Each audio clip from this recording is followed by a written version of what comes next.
Hello everyone, it's Jack Cotton, luxury real estate expert, author, and agent. I'm here inside my beautiful, luxurious, but not overly ostentatious Cape Cod office, talking to you about negotiation. And we began our series on negotiation last time by talking about objections. There are objections ahead if you're going to be successful in this business. So Al Capone has the best quote about negotiating I've ever heard. He basically says that you can get much farther with a kind word and a gun than you can with a kind word alone. How true is that?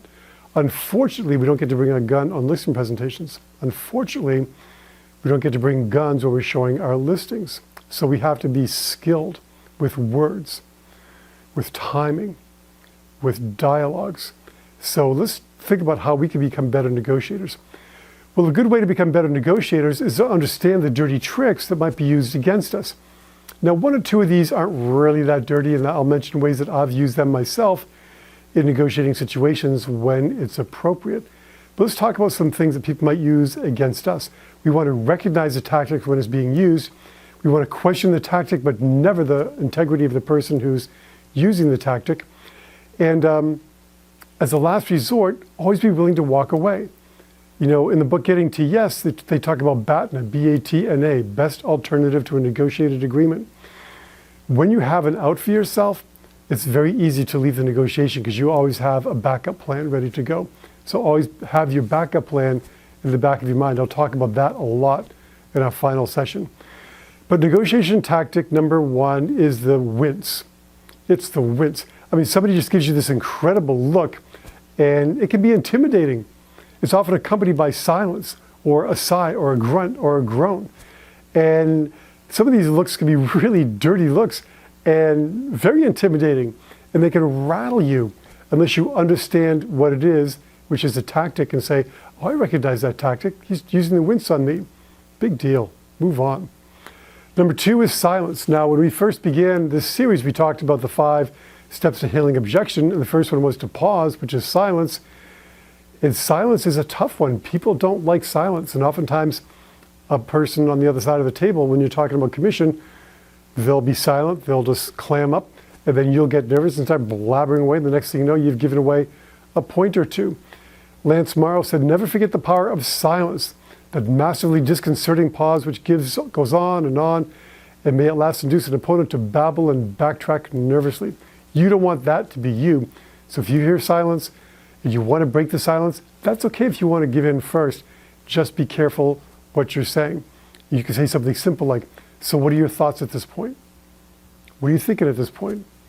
You know, are we on the same page? Something short and quick to make sure that you can just move things along, and that person knows that that is not working with you. Number 3 is a good guy, bad guy routine. A lot of couples do this. You know, husband and wives, 2 spouses, partners, whatever. You know, they'll use the good guy, bad guy routine. Oh, wait till my husband finds out. He'll go crazy when he sees that commission rate. We better change it right now before he sees it. He'll go berserk. The good guy, bad guy routine.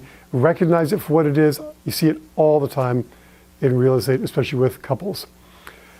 Number 4 is limited authority. This happens again all the time with couples. This is why when you're sitting down for a listing presentation or putting together an offer, you always want to make sure that all the parties, all the decision makers are there. Because people who use this as a tactic love to have one person missing from the scene so they can have limited authority, blame the spouse. I got to run this by my husband, I got to run this by my wife, I got to run this by my partner before I say yes or no. I don't have the authority to say yes on my own. It's like a position. Now, we also use limited authority in our business a little bit by, for instance, having our fee pre-printed in a listing agreement. I have no authority to change the fee because you can see it's already printed there in the listing agreement. So we can use limited authority ourselves as well. I did it before I sold my company. I was in my company such a long time, people didn't realize that I was as young as I was, and that I always assumed that my father was in charge of the company. I'd always say, yeah, he's not here. My father had absolutely nothing to do with my business. I started my business myself.